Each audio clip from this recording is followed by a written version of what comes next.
ইনকিলাব মঞ্চের মুখপাত্র শরীফ ওসমান হাদিকে গুলি করে হত্যার ঘটনায় বারবার তদন্ত প্রতিবেদন দাখিল পেছানো ও জড়িতদের বিচারিক কার্যক্রম দীর্ঘায়িত করার মধ্য দিয়ে প্রকৃত খুনি ও খুনের পরিকল্পনায় জড়িতদের আড়াল করার পায়তারা চলছে বলে অভিযোগ করেছেন ওসমান হাদির বোন মাসুমা হাদি। রোববার শাহবাগে জাদুঘরের সামনে এক সংবাদ সম্মেলনে তিনি এ অভিযোগ করেন।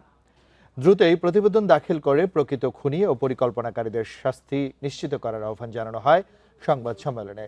মাসুমা হাদি বলেন, ভারতীয় আধিপত্য বিরোধী বিপ্লবী ঢাকা ৮ নির্বাচনী আসনের স্বতন্ত্র প্রার্থী ওসমান বিন হাদিকে জাতীয় সংসদ নির্বাচনের তফসিল ঘোষণার একদিন পর নির্মম হত্যাকাণ্ডের শিকার হতে হয়।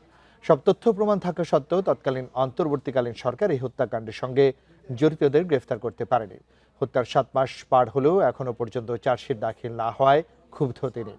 এর মধ্যে বর্তমান সরকারের স্বরাষ্ট্র আইনমন্ত্রীকে বারবার তদন্ত প্রতিবেদন পেছানোর বিষয়টি অবগত করে স্মারকলিপি দেওয়ার কথাও জানান মাসুমা হাদি।